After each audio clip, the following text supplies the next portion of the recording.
Deadbeat ex now wants to be in our son's life after learning I've moved on and remarried out of spite. He doesn't. Our son no longer sees him as the father. I'm 35 female in a co-parenting situation with my son's father, 37 male. We had our son very young during our relationship, but it ended because my ex and I would argue so much. I know that environment isn't good for a child, which is why I made the decision to break up with him. Things got worse after that. This was the start of my ex's problems. If I needed him to do something for our son, he wouldn't, just to spite me. He didn't want to give me child support because he didn't want me buying things with it. He couldn't handle that I was over him. We share a $5,050 custody, but I'm considering going for a full custody because he doesn't fulfill his role as a father. My son is older now, and for most of his life, his father would leave and come back. After ex's father died, he turned to drugs, choosing to get high rather than being a good father, even when he wasn't using. He went to rehab and tried to be a father but failed again. He just doesn't care. Since he's had more kids with his girlfriend, 22 female, he has no time for our son. As a mother, it's heartbreaking to see. When my son was 7, I started dating the man who is now my husband. I've been patient with my son and ready to help him. Ironically, my husband has been to more of my son's recitals and games than his biological dad. My son, 14, used to beg for his dad's attention, but now he doesn't care. He recently told me he doesn't want his dad to be his dad because he is not enough. I'm so grateful my son has an actual father figure in his life. He now calls my husband dad. When my ex found out I was dating someone, he acted like he cared about his son. He would question why another man was around his child and say he wasn't allowing it. It was a mess because my ex wanted me to be miserable over him, but I wasn't. He even tried to fight my husband, which didn't go well. One day, it was supposed to be my ex's turn to have our son, but he had long since stopped picking him up on his days. That day, my son and my husband were at the grocery store, and I was home with the baby. My ex showed up and announced at my house to see if my son was home. He should have notified me through the app we use, but he didn't. I told him my son wasn't here and asked him to leave. He tried to argue, saying that he is the boy's father and has the right to talk to him. He was becoming agitated, and I was about to call my husband or the cops. I wanted him gone, so I told him, "Your own son doesn't want you to be his father." Am I the a-hole? Now for the top comments. Lawyer up and request a new custody hearing. Document everything. You didn't say how old your child is, but I think you can have input too. Don't put your child through this. He's 14. He is old enough to make his own choices. Go back to court and go for full custody. The court will lean towards what the child wants. My son wanted to change his last name during high school to my husband's last name. We didn't, but I really wish we had. At any rate, my son saw a letter from my ex saying that if I waive child support, he'd waive parental rights. I find that so incredibly sad. My son is now almost 30 with 3 kids and 1 on the way. I'm incredibly proud of him as a father and husband. Call the cops anyway and file a report. Write down all the missed visits, include a statement from your son, and petition the courts for custody. Add all the times your son was left alone or witnessed his dad under the influence, not the a-hole. Oh, thank you. I definitely will. And just to clarify, my son has never seen his father with drugs because I don't play that. Next story. Am I the a-hole for reminding my stepsister that she is not my father's daughter? I am a 28-year-old woman who left my parents' house a long time ago. I have my own house, a job, and a fiancé to whom I officially got engaged 3 months ago. My parents divorced when I was 16, but they have maintained civil contact, and I have good relationships with both of them. My father has been with a woman for 5 years who already had a daughter, now 22. My mother has been with a man for 7 years, and he has 2 sons, 16 and 90 now. I get along well with my stepbrothers, and I've always tried to involve them in activities with me, shopping, playing video or board games, or even going out for a meal. They're good kids, and I enjoy their company. So bonding with them has been natural and rewarding. I tried to do the same with my stepsister, but things never went well. From what I know, she has had several issues since her father abandoned her, and she still goes to therapy for it. So she is not the friendliest person. I tried for a while to understand her and build at least a civil relationship, but it didn't work. So I give up after the first year. Her mother is a good person who has apologized several times for her daughter's behavior, begging me to not hold a grudge. I've tried to do that despite everything. To give you some context, my stepsister has abandonment syndrome diagnosed by her therapist and is very clingy with her mother, my father, and her boyfriend. My father believes her hostility towards me stems from seeing me as an obstacle to his attention. He has tried to mediate, talk to her, and even consult her therapist. We've made some progress. She's no longer openly hostile, and we can have casual conversations without her being aggressive. However, she still acts prideful in subtle ways to keep my father's focus on her. I have a busy job, so I can't spend much time with my dad. We mostly communicate via calls and texts. Apparently, she once had a meltdown because he replied to one of my texts while with her. It bothers me, but my dad manages the situation by giving her reassurance without reducing his time for me. The problem arose recently when my fiancé and I set our wedding date for the end of May. We told our close relatives 2 weeks ago and are preparing to send out official invitations.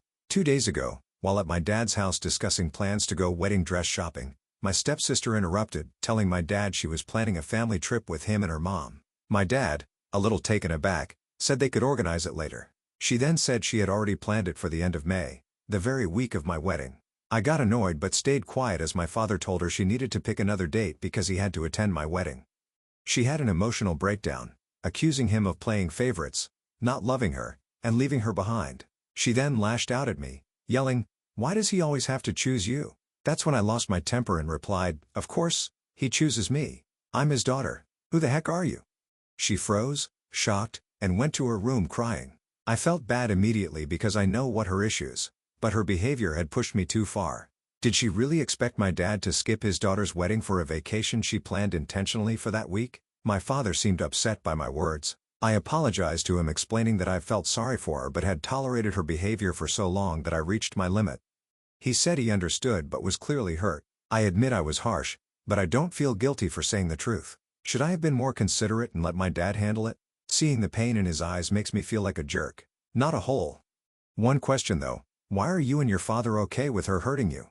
I think what you said was you letting out your pain after years of hurt by her and frankly, maybe even hurt by your father's attitude a bit. From my perspective, I think your father and her mother are babying and favoring her and allowing this behavior to continue. If my stepkids treated my own kids this way, I don't know what I would do since I have no kids, but certainly more than what your father is doing for you. I wouldn't be enabling her for sure. She is not a child anymore. She is an adult. She needs to work on her issues and not take it out on people around her or be a burden to everyone who loves her. If I'm being completely honest, her mental condition has always been a sore point. I would get angry and resentful when she would get between me and my father, but I didn't say anything because I would have felt bad attacking her on her behavior given her condition. And I've always tried to be understanding, and I think it's his sore point for my father too. It's not easy because it always seems like you are the bad villain who takes it out on the person who already has problems to deal with. This girl didn't even become part of your dad's life until she was 17. It's insane that she's this possessive of him and would try to stop him from attending your wedding. She's now an adult, and regardless of her abandonment issues, she deserved that reality check.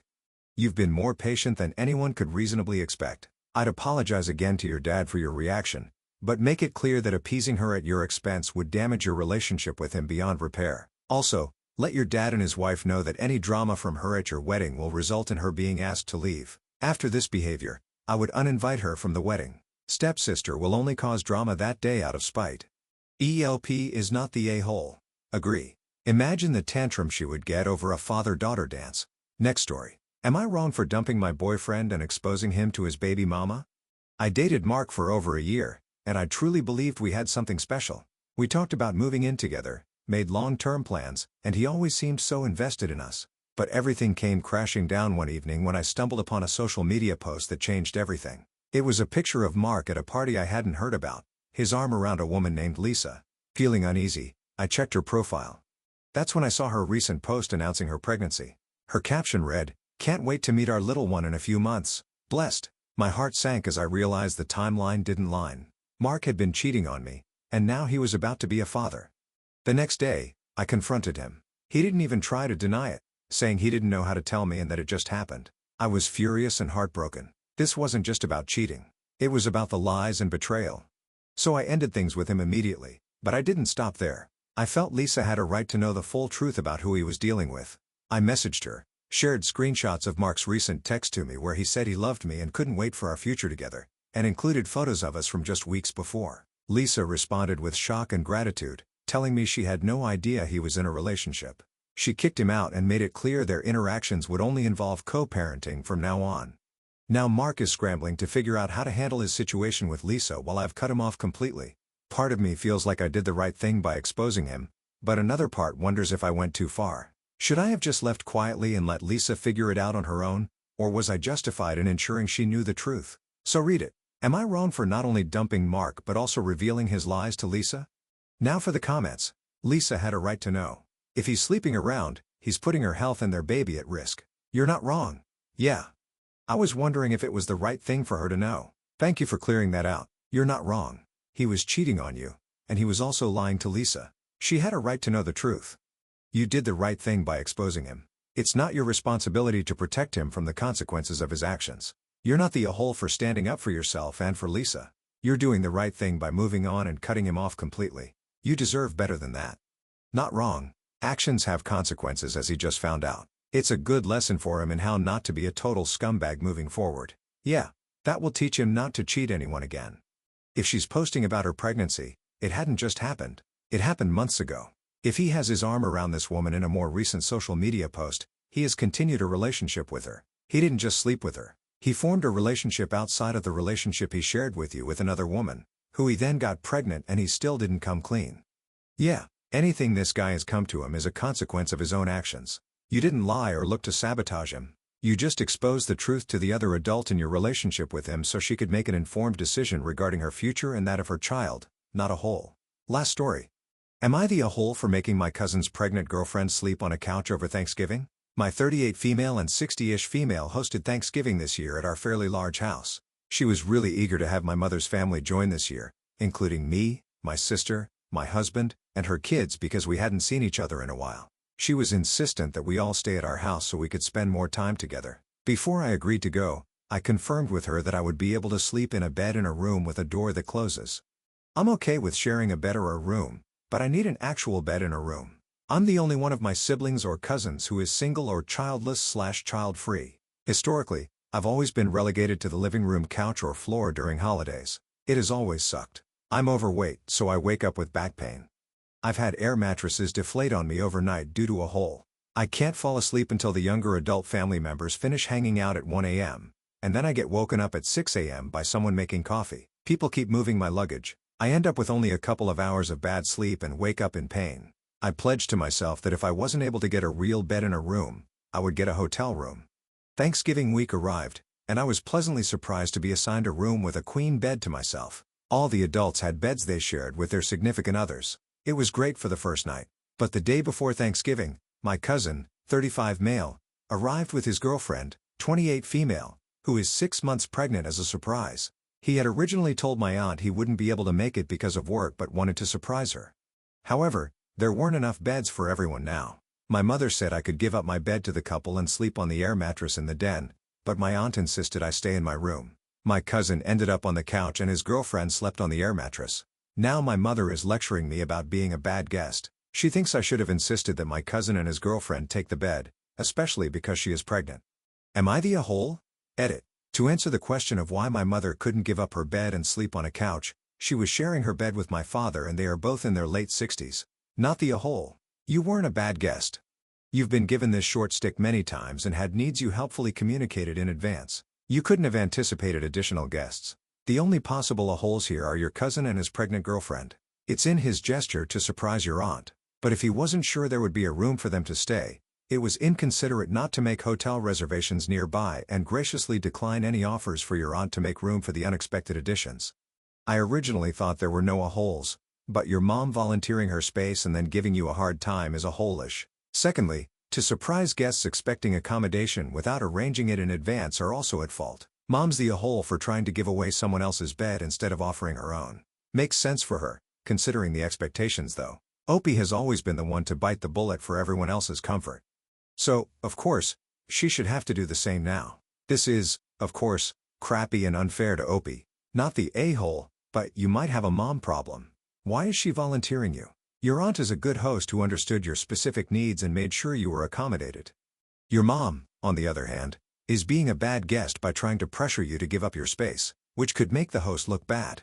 Honestly, I don't know why the kids weren't the ones sleeping on a couch or air mattress. Regardless, your cousin should have made arrangements to ensure his pregnant girlfriend didn't end up on an air mattress, like booking a hotel room. My mother volunteers me a lot. She still thinks I'm a jobless 21-year-old.